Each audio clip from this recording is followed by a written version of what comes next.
Sir, come down from there. Stay back! You are eternal, evil, ancient. Stay back! Come on, sir. There's no need to talk like that. I know what you want. What is it you think I want? I've got some sardines, sir. I know you want one. Fishy, yeah. Oh, yeah. So if you're starting to feel a little bit better, sir, maybe now you want to listen to what I've got to say? Yes, whatever you want. Anything for the bearer of fishes. Good. And you will listen and love every word. You promise? What other idiot would greenlight your show, my dear boy? Of course I would love it. Well then, sir, let me deliver the best news you're going to hear today. What is it? No Harfoots or Gandalf this week. Oh yes. Finally, have you listened to my feedback and reduced their roles going forward? Don't be ridiculous, sir. None of them this week means a lot of them next week. Oh, Eru, save us all. Let me ask you a question, sir. Do you know what nostalgia is? Nostalgia? I've never heard of it. Basically, sir, it's when you take a familiar image, sound, or event and manipulate the audience based off a previous experience they've had with such events. Oh, do you think that's a good way to make more money? I do, sir. And that's why we're going to start this episode with a shot directly paralleling the beginning of The Two Towers. The Two Towers? That is a movie I know and love. Oh, this nostalgia thing, I like it. Isn't it great? Yes, so great in fact, I think I might capitalize on this nostalgia for the next decade. It is a business model I do not see fading at all. How could audiences ever get sick of seeing the same goddamn thing every single time they turn on their television? It will never die. Now we dissolve into Durin's chamber, where he's admiring the 7 dwarven rings of power. Wait, the 7 rings are done already?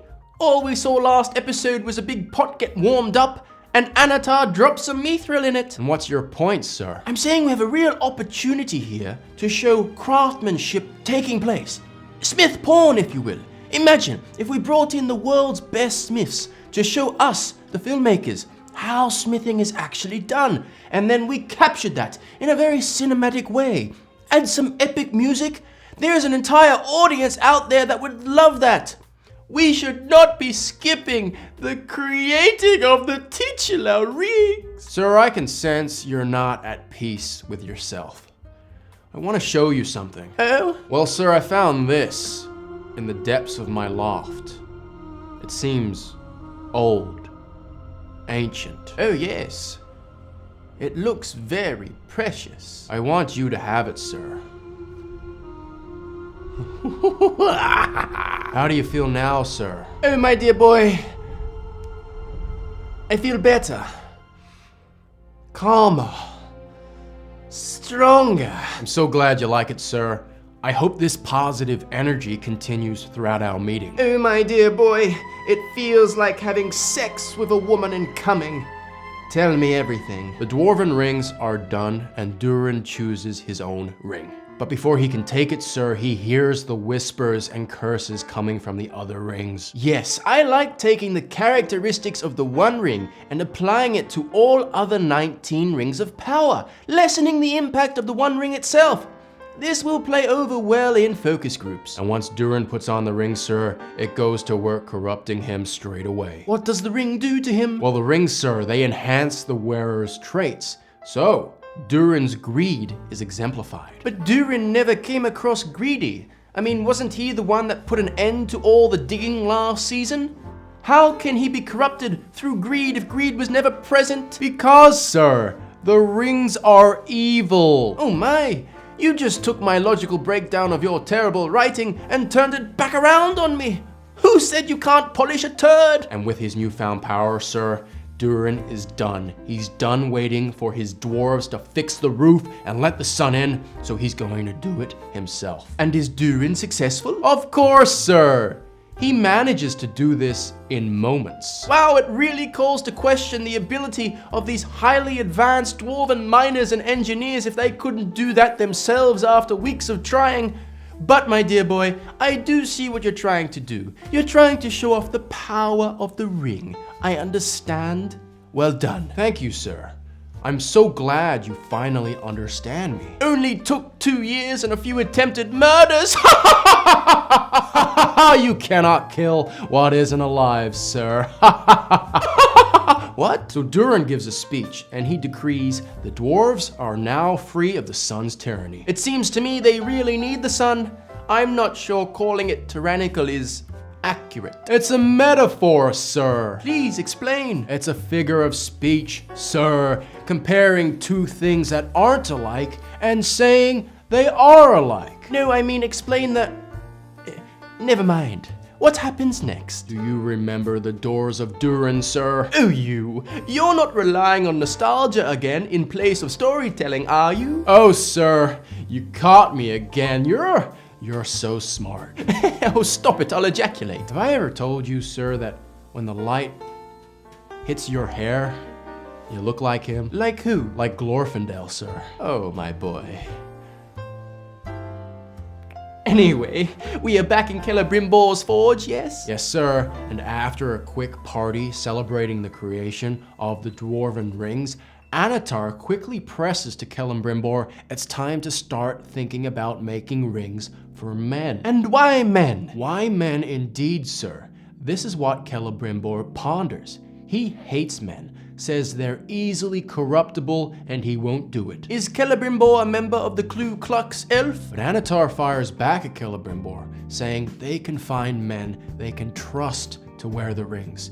Men that are not corruptible. And what does Celebrimbor say to that? Well, not much, sir, because now Annatar is going to bang on about how he wants to make 9 rings for men. Even more than what was made for elves and dwarves. Why 9? Seems like a terribly random number. Because, sir, the perfection of the 3 rings is going to be perfected thrice over. Isn't that obvious? So Annatar is a fan of his multiplication tables, is he? Ha! He must have missed the part where 3 times 2 does not equal 7 when they made the Dwarven rings. Oh, don't worry about that, sir. The audience is not smart enough to keep up with this stuff. Only me and you, sir. See, this is why I keep you around. You humble me and remind me just how much smarter I am than the audience at home. So Celebrimbor dismisses making more rings. He's done.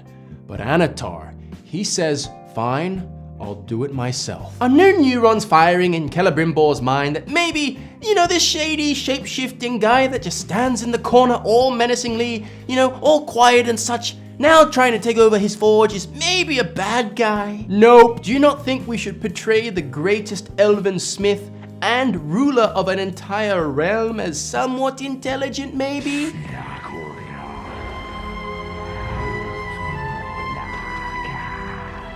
I mean, great. Thank you for doing what you do. Hold on to your thank yous, sir, because it's time for Scene on Numenor. Please tell me all about my favorite plotline. Well, Pharazôn, who is now king. He's already king, after that eagle incident.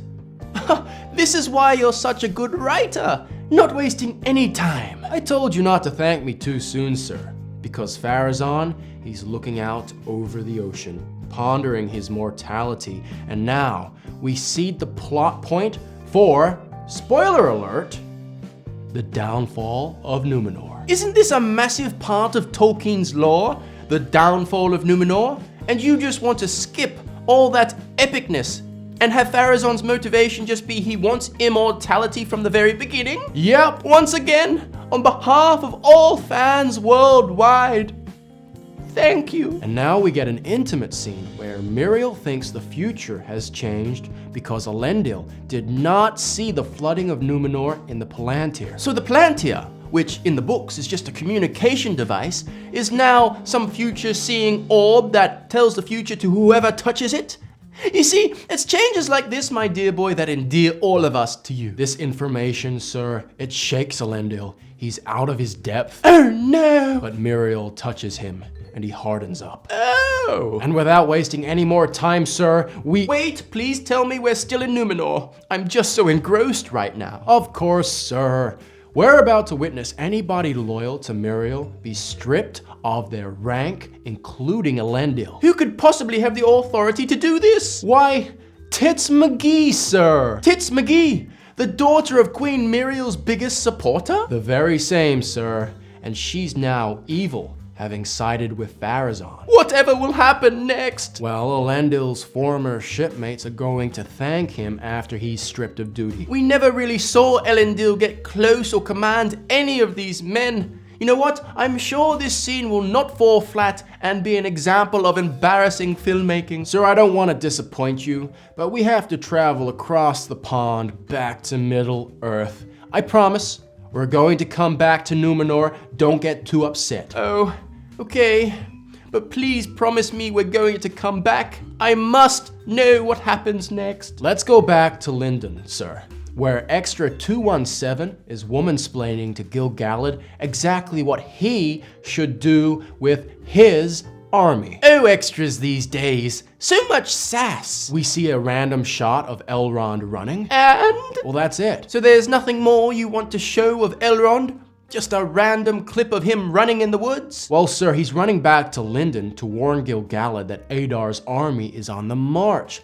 But we will get back to that, sir. Trust me. If only he had a horse. So Disa buys a bowling ball for 150 dwarven dollars. And? This is an extended scene, sir. So just listen, okay? Oh, an extended scene of Disa and her big ball. I cannot wait. So Disa drops the ball and it's rolling away. She barges through people through the market trying to catch up to it, but she cannot. Oh, for goodness sake, did we not just fix the problems with the last earthquake? And here she goes causing another one. No, sir, I told you previously. Disa's morbid obesity is not the cause of these earthquakes. I don't know. They seem inexplicably linked to every time Disa moves too fast. So if there's no quake, what happens? Well, Disa follows the bowling ball into an undiscovered cave system, completely adjacent to the market she was just shopping at. So there's an entire cave system just sitting there, adjacent to a very highly populated market area? That's what you're telling me? Yep. You see, my brain goes to call you an idiot, even shoot you. But I'm just compelled today to say thank you. You have subverted my expectations with something so dumb, it must be too cerebral for my mind to comprehend. Disa finds a lake at the bottom of this cave, sir, and she hears the bellowing of a great beast. Speaking of great beasts, any news on that Balrog that woke up last season? Haven't heard from him. That, sir? That was just a tease. I'll bring it back when I feel like it. Oh, treating the audience like pigs awaiting fresh slop. That is how you increase subscribers. It's just genius. What's really important now, sir, is Durin. Durin or Durin? Durin. Okay. Durin is handing out the rings to emissaries from other dwarven realms, but they're not for free. He wants to exchange them for wealth. What kind of wealth? He wants 50% of the share in all of their mines. So trade half of the livelihood of your very realm for some random rings that might not work, that appeared out of nowhere. Exactly, sir. Hello? Is this the Bank of Earth? Good. I want half. Yes, half. In return, I will give you the greatest back massage you've ever received. You will never have lower back pain again, not till your dying breath. What do you say? Do you agree to my terms, Bank of Earth? Hello? Did they go for it? No, I seem to have been disconnected. I'm sure they'll call back when they're ready to accept my terms. In the meantime, you tell me what happens next. Now, Durin. Durin. Yes, that one. Got it. Durin tells Durin they need to stop mining because Disa has discovered a nameless evil, ancient and powerful. He literally says those words? A nameless evil? Ancient and powerful? Yes. How does he know it is nameless? How does he know it is ancient? How does he know it is evil? How does he know it is powerful? Because, sir, it screamed really loud at Disa. But Disa also screams a lot and causes a lot of earthquakes. Sir? I'm sorry, my dear boy. The point I'm trying to make is that I think Disa is a bigger enemy to the people of Khazad-dûm than some random creature just trying to live its life in some unexplored cave system adjacent to the local market. No. No, yes. I see you're trying to set something up here, my dear boy. Good job. Continue. Thank you for your belief in me, sir. No problem. Something's wrong. Would you like some more fish, sir? Remember the unseen world, sir? I think so. Is that where Frodo went every time he put on the ring? Exactly that, sir. Now, Myrdania has been transported to the unseen world because of Celebrimbor's ring experimentations. Who? Myrdania, sir! The female elf that thinks looking sad all the time equates to acting. Oh yes, that one. So she was transported to the unseen world, hey? Why? I told you, sir. Ring experimentation. Care to expand on that for the audience? Okay, maybe... Too much mithril. Sir, did you just come up with that? I did. You mean you just came up with that without doing any research on Tolkien's lore? Without knowing the properties of mithril, you just came up with it? Yes. By the crown of Melkor, sir, I thought you were just a pretty face. Turns out you're a natural writer. Stop it, my dear boy, stop it. Oh, I would, sir, but your eyes, they're so damn vexing. They twinkle with the shine of the secret fire. Oh, I'm blushing. Yes.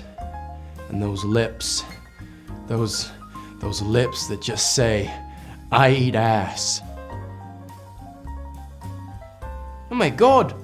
Am I one of those homosexuals now? Sir, I've just had an amazing idea. What is it? I'm going to make Sauron flirt with Myrdania. Why? Dogs gotta eat. So Sauron likes white bitches, eh? Sounds like he just needs a good night out at the Eregion nightclub. Get all that pent-up anger he's built over the last millennia out of his system. Oh, sir, don't start talking to me about anger, because we're about to get plenty more of it on Numenor. Do I smell an Emmy for best writing? What is happening in the greatest plotline ever conceived for television? Well, Pharazôn's son has arrived at a local temple to the Valar in order to shut it down to make way for a new aqueduct. King Pharazôn moves quick. His first day in office and he's already greenlit the building of a new aqueduct? Yes, sir. And to enforce his rule, Pharazôn's son... Does Pharazôn's son have a name? He does, but do you care enough to learn it? No. You're right, go on. Pharazôn's son destroys a religious relic, causing Elendil to punch him. Oh no! And in the ensuing chaos, sir, the Númenórean guards that are there to protect Pharazôn's son do everything in their power not to protect Pharazôn's son. They're off in the background just looking like busy extras on a set. By Eru, the direction of this scene is stellar. You think that's good, sir? Wait till I tell you about Pharazôn's son's fight with Valandil. Who? Valandil, sir! The Samoan Númenórean. Yes. Valandil. So Valandil is fighting Pharazôn's son, but he loses the upper hand and almost drowns, sir. Pharazôn's son has him in such a position that even though he has no leverage or no power over Valandil, he's still managing to drown him. Couldn't Valandil just wiggle his way out of this situation? I mean, if it's death or a quick wiggle to escape, I know I would choose the wiggle. Well, of course he wiggles out of it, sir, and he almost kills Pharazôn's son. And? Elendil stops him, because they're good men. They are. But Valandil turns his back on the obviously bitter Pharazôn's son and gets stabbed. Wait, who gets stabbed? Valandil, sir! Oh, right. Valandil. It's very sad, sir. Yes, poor Valandia. Okay, sir, I sense you're getting a little tired. Yes, my dear boy, ever since I bore this ring, the fatigue is striking me. Well, let me quick fire some plot at you. Come on, baby, hit me. Sauron further manipulates Celebrimbor by saying he is the reason there is a fault in the Dwarven rings. What is the fault? Well, Durin, Durin, sir. He says his father has gone mad and the ring is the reason why. Okay, so that's Celebrimbor's fault. How? Sauron says it's because he lied to his High King. So crafting whilst angry is a bad idea. It is, sir. Like drink driving. It's a good thing I only do copious amounts of heroin when I drive. Disa asked Durin to never, ever wear one of the rings. Wasn't Disa cheerleading the idea of rings of power previously? Oh yeah. She was. Never mind it, my dear boy. I'm sure the audience will forget all about it. Gosh, your support means so much to me, sir. Anything for you, my dear boy. Your writing is a gift I cannot bear to lose. And finally, sir, Elrond returns to Lindon. Oh, that elf is quick. What does he tell Gil-galad? He tells him to send his army to Eregion ASAP, sir, to fight Adar. And? Gil-galad says no. There is no way they can possibly defeat Adar and Sauron. Wait, didn't Gil-galad specifically say just a few episodes ago that Sauron is alone and without ally? So there aren't two armies to defeat, there's only Adar's army to defeat. Why is this king so stupid? Oh yeah, you're right. Never mind it, my dear boy. I am sure the audience will forget all about it. Wait, didn't I just say this about some other contradiction just moments ago? And finally, sir, Adar proposes to Galadriel to team up to take on Sauron. He wants to team up with Galadriel, the elf that promised to kill his entire race only last season? Yep, Adar is consistent. he is, sir. Consistent in his effort to take on Sauron. Consistently stupid, my dear boy. Oh, come on, sir. Who hasn't wanted to watch Galadriel team up with orcs? It's a fan's wet dream. Well, I am going to trust you. You've never pushed me astray before. And if fans complain, sir, we'll just call them bigots and misogynists. Oh, yes! We'll hit them with the old Disney routine. Oh, well, sir, I gotta fly. See, I'm not gonna eat this fish. Do you want it? Oh, I mean, I'm not fussy, but if you're not going to eat it... Well, here you go, sir. I'll see you next week. Yes, goodbye, my dear boy. See you next time. Oh, yes. Oh, yes, it's nice and fishy and raw. Juicy. Yeah. Yeah. Oh. Yeah. Oh.